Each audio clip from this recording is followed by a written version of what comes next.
Hello बच्चों, कैसे हैं आप सब लोग। स्वागत है आपका हमारी आज की हिंदी की क्लास में।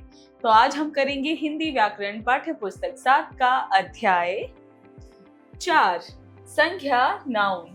तो हम आज क्या पढ़ेंगे? संज्ञा के बारे में पढ़ेंगे, नाउन के बारे में पढ़ेंगे। पढ़िए और समझिए, दिए गए चित्र देखिए और उनके नीचे लिखे शब्द पढ़िए। तो बच्चों, यहाँ पे आप चित्र देख सकते हैं। ये एक स्कूल यानी विद्यालय का चित्र है और यहाँ पे क्या क्या हो रहा है। यहाँ पे बच्चों को एक कतार में खड़ा कर रखा है। कुछ स्कूल के कर्मचारी जो है स्कूल के चारों तरफ कोई पदार्थ या सैनिटाइजर जैसी चीजें छिड़क रहे हैं जिससे वो साफ हो सके, और साथ में ही कुछ कर्मचारी जो हैं बच्चों का टेम्परेचर चेक कर रहे हैं, कुछ बच्चों के हाथ सैनिटाइज कर रहे हैं। तो चलिए देखते हैं इसमें क्या हो रहा है। यह हमारा विद्यालय है। कोरोना के कारण काफी समय बाद खुला है। सभी बच्चे मास्क लगाकर अपनी अपनी कक्षा में जा रहे हैं। हमारी अध्यापिकाएं भी मास्क लगाई हुई हैं। विद्यालय के गार्ड गेट पर ही सबके मास्क की जांच कर रहे हैं। वे सबको सैनिटाइज भी कर रहे हैं। कुछ कर्मचारी पूरे विद्यालय में दवाओं का छिड़काव कर रहे हैं। एक व्यक्ति बच्चों के शारीरिक तापमान की जांच कर रहा है। बहुत दिनों के बाद विद्यालय आना अच्छा लग रहा है। बच्चों, उपयुक्त वाक्यों में आए शब्द विद्यालय, कोरोना, कक्षा, गार्ड, गेट, दवाई, व्यक्ति, बच्चे, मास्क आदि किसी न किसी के नाम हैं। ये सभी नाम किसी व्यक्ति, स्थान, वस्तु, व्यवस्था, जाति के हैं। व्याकरण शास्त्र में सभी तरह के नामों को संज्ञा कहते हैं। अतएव हम ये भी कह सकते हैं कि ऐसे शब्द जिनसे किसी व्यक्ति, वस्तु, स्थान, प्राणी या भाव के नाम का पता चलता है उन्हें संज्ञा कहा जाता है। तो बच्चों, हमने क्या जाना है? पैराग्राफ में हमने क्या पढ़ा? हमने एक पैराग्राफ पढ़ा जो कि विद्यालय था। वहाँ पे कोरोना के बारे में बता रहे थे, कर्मचारी की बात हो रही थी, अध्यापिका, बच्चों। तो ये सारे क्या है बच्चों? ये नाम है। तो हम ये कह सकते हैं किसी वस्तु, प्राणी, व्यवस्था अथवा आदि किसी के भी नाम को हम क्या कहते हैं? संज्ञा कहते हैं। अब आइए संज्ञा शब्द के भेद के बारे में जानते हैं। संज्ञा शब्द के मुख्यतः 3 भेद होते हैं। क व्यक्तिवाचक संज्ञा, ख जातिवाचक संज्ञा, ग भाववाचक संज्ञा।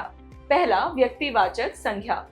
किसी विशेष व्यक्ति, प्राणी, वस्तु या स्थान का बोध कराने वाले शब्द व्यक्तिवाचक संज्ञा शब्द कहलाते हैं। जैसे रंजीत पाठ पढ़ रहा है, माताजी शिव मंदिर जा रही हैं, कविता नाच रही है, लंगड़ा आम बाजार में आ गया है। यानी जब हम किसी विशेष व्यक्ति, प्राणी, स्थान, इन सब के नामों को क्या कहा जाता है? इन्हीं सब के नामों को हम व्यक्तिवाचक संज्ञा कहते हैं। जैसे कि हमने देखा, कविता नाच रही है एक प्राणी का नाम है, लंगड़ा आम बाजार में आ गया है, ये एक आम का नाम है, रंजीत एक लड़के का नाम है, माताजी शिव मंदिर जा रही है। शिव मंदिर एक किसी मंदिर का, एक किसी स्पेसिफिक मंदिर का नाम है। तो यानी कि हम किसी विशेष व्यक्ति, प्राणी, वस्तु के नाम को ही क्या कहते हैं? व्यक्तिवाचक संज्ञा। यहाँ वाक्यों में आए रंगीन शब्द रंजीत, कविता, शिव मंदिर तथा लंगड़ा विशेष नाम, विशेष स्थान तथा विशेष वस्तु हैं। ये सभी शब्द व्यक्तिवाचक संज्ञा शब्द कहे जाते हैं। दूसरा, जातिवाचक संज्ञा। ऐसे शब्द जिनसे किसी विशेष व्यक्ति, प्राणी, वस्तु, स्थान आदि की संपूर्ण जानकारी प्राप्त होती है, वैसे शब्दों को जातिवाचक संज्ञा शब्द कहते हैं। जैसे अध्यापिका जी पढ़ा रही हैं, जंगल में शेर घूम रहे हैं, घर के सामने पेड़ लगा है, मछलियां पानी में तैर रही हैं। तो बच्चों, ऐसे शब्द जो कि किसी विशेष वस्तु, स्थान या प्राणी, किसी का भी जो है पूरे समूह की जाति का बोध हमें कराते हैं, पूरी जाति के बारे में वो एक शब्द में बताते हैं, उसी को हम क्या कहते हैं? जातिवाचक संज्ञा। जैसे कि अध्यापिका जी, घर, पेड़, मछलियां, पानी, जंगल, शेर, ये सारे क्या दर्शा रहे हैं? हमें जाति का बोध करा रहे हैं। यहाँ वाक्य में आए रंगीन शब्द अध्यापिका जी, घर, पेड़, शेर, मछलियां, जंगल तथा पानी से किसी वस्तु विशेष का नहीं बल्कि उनकी पूरी जाति का पता चल रहा है, इसलिए ये सब जातिवाचक संज्ञा शब्द हैं। तीसरा, भाववाचक संज्ञा। ऐसे संज्ञा शब्द जिनसे किसी गुण, दोष, अवस्था, मन के भाव, हर्ष, खुशी, विषाद आदि की जानकारी मिलती है, उसे भाववाचक संज्ञा शब्द कहते हैं। जैसे हमारे घर के चारों ओर हरियाली है, हमें ईमानदारी से अपना काम करना है, राकेश और मेरे बीच गाढ़ी मित्रता है, किसी के साथ शत्रुता नहीं करनी चाहिए। ऊपर के वाक्यों में आए शब्द हरियाली, ईमानदारी, मित्रता, शत्रुता हमारे मन के भाव हैं। ये दिखाई नहीं देते बल्कि अनुभव किए जाते हैं, इसलिए इन्हें भाववाचक संज्ञा शब्द कहते हैं। तो बच्चों, भाववाचक संज्ञा शब्द में कौन से शब्द आते हैं? भाव के, हमारे मन के भाव आते हैं। और हमारे मन के भाव में क्या क्या होता है? हर्ष होता है, खुशी होती है, विषाद होता है, घृणा होती है, क्रोध होती है। जो शब्द इन भावों को दर्शाते हैं वही हमारे भाववाचक संज्ञा शब्द कहलाते हैं। जैसा कि हमने यहाँ पे देखा, हमारे घर के चारों ओर हरियाली है, हमें ईमानदारी से अपना काम करना चाहिए। तो ये क्या दर्शा रहे हैं? ये भाव दर्शा रहे हैं। अब आइए यह जाने कि भाववाचक संज्ञा शब्द कैसे बनाए जाते हैं। जातिवाचक शब्दों से भाववाचक संज्ञा शब्द बनाना। तो चलिए हम सीखते हैं कि जातिवाचक संज्ञा शब्दों से भाववाचक संज्ञा शब्द कैसे बनते हैं। ये है हमारे जातिवाचक और ये है भाववाचक। घर, घरेलू, युवा, यौवन, शत्रु, शत्रुता, कवि, कवित्व, पशु, पशुता, पशुत्व, लड़का, लड़कपन, अमीर, अमीरी, इंसान, इंसानियत, व्यक्ति, व्यक्तित्व, सज्जन, सज्जनता, मित्र, मित्रता, देव, देवत्व, नारी, नारित्व, विद्वान, विद्वता, गरीब, गरीबी, बालक, बालकपन। विशेषण शब्दों से अच्छा, अच्छाई, भूखा, भूख, गहरा, गहराई, लाल, लालिमा, हरा, हरियाली, हरितिमा, कठोर, कठोरता, गहरा, गहराई, ऊंचा, ऊंचाई, निर्धन, निर्धनता, सफेद, सफेदी, लंबा, लंबाई, काला, कालिमा, महान, महानता, नीचा, नीचाई, नीचता, मधुर, मधुरता, कायर, कायरता। चलिए अब जानते हैं क्रिया शब्दों से। लिखना, लिखावट, लिखाई, बुनना, बुनावट, गिरना, गिरावट, लड़ना, लड़ाई, मिलाना, मिलावट, हंसना, हंसी, चढ़ना, चढ़ाई, उड़ना, उड़ान, रोना, रुलाई, चिल्लाना, चिल्लाहट, जागना, जागरण, पीटना, पिटाई, जीतना, जीत, हारना, हार, पढ़ना, पढ़ाई, धोना, धुलाई। सर्वनाम शब्दों से अहम, अहंकार, स्व, स्वस्त्व, निज, निजता, निजत्व, आप, आपा, मम, ममता, ममतव, अपना, अपनत्व, अपनापन, पराया, परायापन। अब पढ़ते हैं अव्यय शब्दों से। निकट, निकटता, दूर, दूरी, धिक, धिक्कार, ऊपर, ऊपरी, बाहर, बाहरी, तीव्र, तीव्रता, समीप, समीपता, समीप्य, शीघ्र, शीघ्रता, मना, मनाही, भीतर, भीतरी। आइए पुनरावृत्ति करें। संज्ञा सभी प्रकार के नाम, व्यक्ति, जाति, पशु, पक्षी, स्थान, वस्तु, भाव को संज्ञा कहते हैं। संज्ञा के मुख्यतः 3 भेद होते हैं, व्यक्तिवाचक, जातिवाचक तथा भाववाचक। ये है संज्ञा हमारा। व्यक्तिवाचक विशेष व्यक्ति, वस्तु, स्थान आदि। जातिवाचक प्रति एक जाति का बोध कराने वाले शब्द। भाववाचक मन की दशाएं या भाव, हर्ष, क्रोध, घृणा, प्रसन्नता आदि। अभ्यास कार्य, मौखिक कार्य, स्पीकिंग स्किल्स, यानी हमें बोलकर उत्तर देने हैं। दिए गए प्रश्नों के उत्तर बताइए। क, ईमानदारी शब्द में कौन सी संज्ञा है बताइए। तो इसमें है हमारी भाववाचक संज्ञा।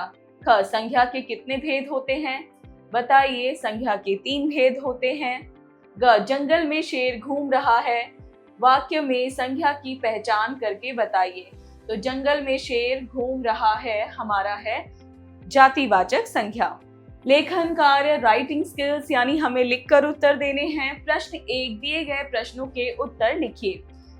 क, संज्ञा किसे कहते हैं? किसी भी विशेष व्यक्ति, स्थान, प्राणी अथवा के नाम। रिपीट, किसी भी विशेष स्थान, प्राणी या वस्तु के नाम को हम संज्ञा कहते हैं। ख, भाववाचक संज्ञा किसे कहते हैं?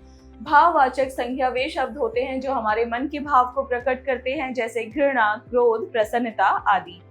ग, भाववाचक संज्ञा शब्द किन किन शब्दों से बनाए जाते हैं? भाववाचक संज्ञा शब्द हमारे जातिवाचक संज्ञा शब्द से बनाए जाते हैं, विशेषण शब्द से बनाए जाते हैं, क्रिया शब्द से बनाए जाते हैं, सर्वनाम शब्द से बनाए जाते हैं और अव्यय शब्दों से बनाए जाते हैं।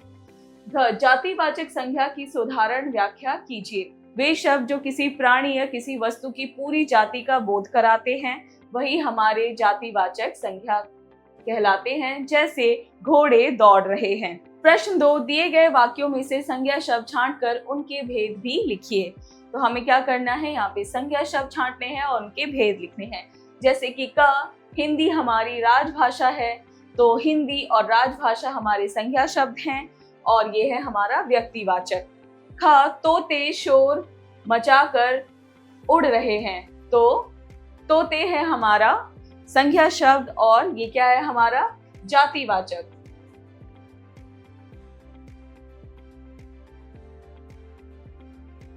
ग, डॉक्टर कलाम हमारे राष्ट्रपति थे, ये क्या है हमारा व्यक्तिवाचक और इसमें हमारे संज्ञा क्या है डॉक्टर कलाम।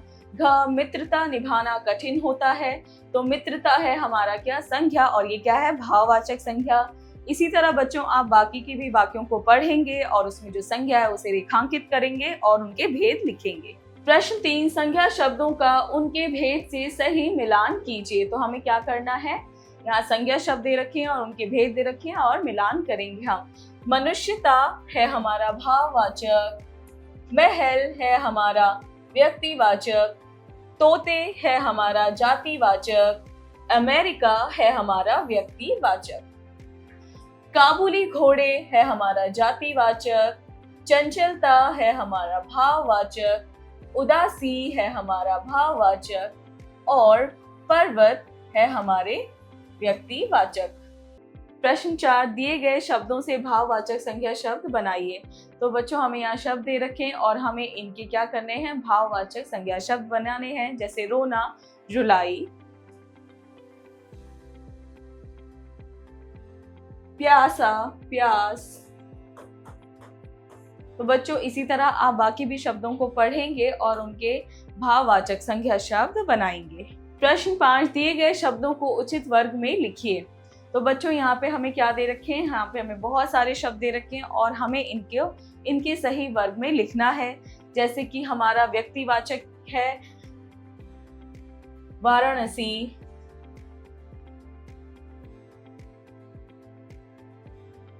हमारा जातिवाचक है लड़का और हमारा भाववाचक है दास्ता। तो बच्चों इसी तरह आप बाकी भी शब्दों को ध्यान से पढ़ेंगे और बताएंगे कि वो कौन से हैं और उनको उनके वर्ग में लिख देंगे। सोचें, विचारें, क्रिटिकल थिंकिंग। प्रश्न 6, कोरोना महामारी से बचाव के प्रति जागरूक करते हुए एक स्लोगन लिखिए जिसमें संज्ञा के तीनों भेदों से संबंधित कोई ना कोई शब्द अवश्य हो। तो बच्चों आपको एक स्लोगन लिखना है किस पे, कोरोना महामारी से बचाव के प्रति जागरूक करते हुए, और उसमें आपको क्या आना चाहिए, आपकी जो संज्ञा होनी चाहिए वो तीनों व्यक्तिवाचक, जातिवाचक और आपका भाववाचक तीनों ही संज्ञाओं का प्रयोग होना चाहिए। खेल खेल में ब्रेनस्टॉर्मिंग एक्टिविटी।